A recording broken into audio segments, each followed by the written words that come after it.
start printing with Adventurer 3. First, when you receive it and take it out of the box, make sure that you remove from inside any material that is there to keep the inside parts like the extruder and etc. in place whilst in transport. So anything like a foam or cardboard, anything like that, please remove it first out of the printer. Then take your power cord and plug it right here into the side of the printer and do your power cord. At the side of your printer, you will have a button. It's an on and off button. One goes up, it's on, 0, it's off. So put your printer on and you will have a little display that comes on. This little display gives you a few instructions that you can start following when starting printing. Firstly, you need to ensure that you have a roll of filament with you. That roll of filament is tightly packed, and it's very important because you don't want the filament to actually get tangled. So it always needs to be tight. When you remove the filament and replace it with a new one, when you change color, whatever it is, make sure that you actually thread the filament tightly into the holes around it so it doesn't move and it cannot spiral around, it cannot twist, and it's nice and tight. Then you actually remove this little door on the side. You remove the filament thread and put it inside to start loading. On the front screen, you're going to follow instruction called filament, which is the last one on the bottom. You click on that and you press load. The printer is going to first heat up to 240 degrees before you can actually start loading your filament. Wait a little bit, it's very quick, but you still need to wait for it to heat up. And then the filament is going to be taken by the printer and loaded into the extruder and into the nozzle to be able to print. So we're almost there.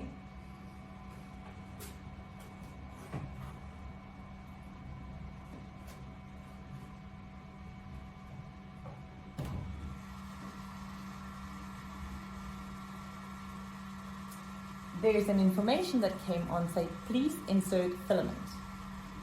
You're going to do just that. You're going to follow that little yellow arrow and press OK.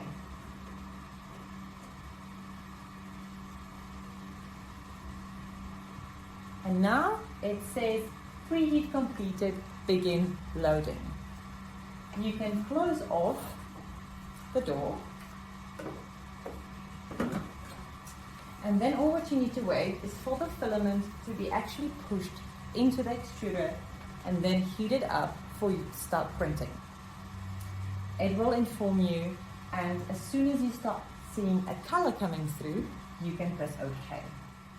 And there we have it. There's a little bit of filament coming through, and we can press OK. The next step is to make sure that your build plate is at the right level, because sometimes, especially when transported, it can move up and down, and the calibration needs to happen so that the nozzle, the distance between the nozzle and the build plate is just right. Essentially, it needs to be about 1 millimeter, and that gives you the perfect layer so that you can actually start printing your model. What we need to do, we need to remove this little bit of filament left. Take a piece of paper, doesn't have to be blank, but all paper will do.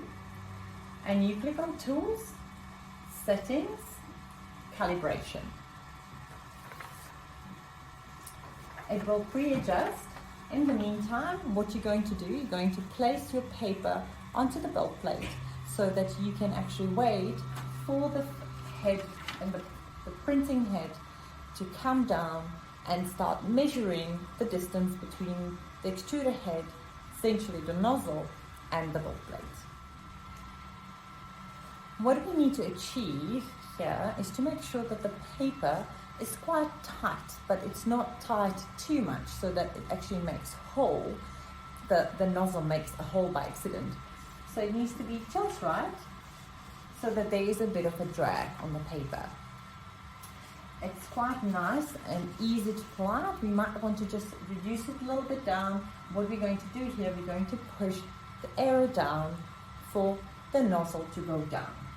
Just by a little bit, and then we're going to test it again. Now this is now too tight, so we're going to push it up by one. And now we have about the right drag. A bit of a drag, but I can easily pull the paper out. What we can do as well is that we can continue to measure the other points around the plate to make sure that it's just perfect. We're going to click on next, and we're going to say yes, we want to continue with the calibration. It's going to essentially measure every single point, and we're going to make sure that the build plate, the distance, and between the build plate and the nozzle is just right for printing. Then piece of paper. There, it's right. We're going to move to the next one.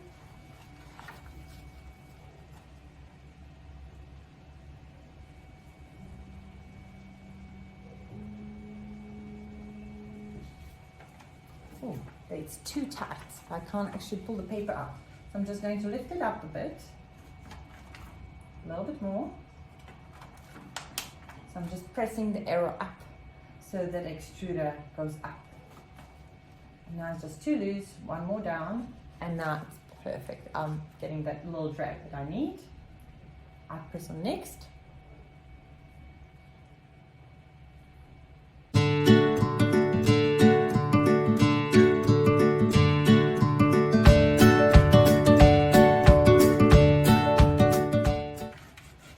Perfect. Completed. We can press on completed calibration, and we have done calibrated our build plate, which is now ready to start printing any model that you want. To start printing your models, you can choose two ways how to go about it. You can either use some models that are existing models that are available online that you can download and use slicing software, for example in this case Flashprint, and then either you can obviously send it via Wi-Fi, you can also use a USB stick, it goes right here, or you can also load it on via cable that can then send the files onto the printer. The other way is obviously for you to learn how to 3D model using different programs. You can start with Tinkercad, or you can go with Fusion 360 or any other works like also SolidWorks if you're into the more complicated stuff, or SketchUp, which is also very user-friendly. And a lot of these 3D modeling softwares are freely available.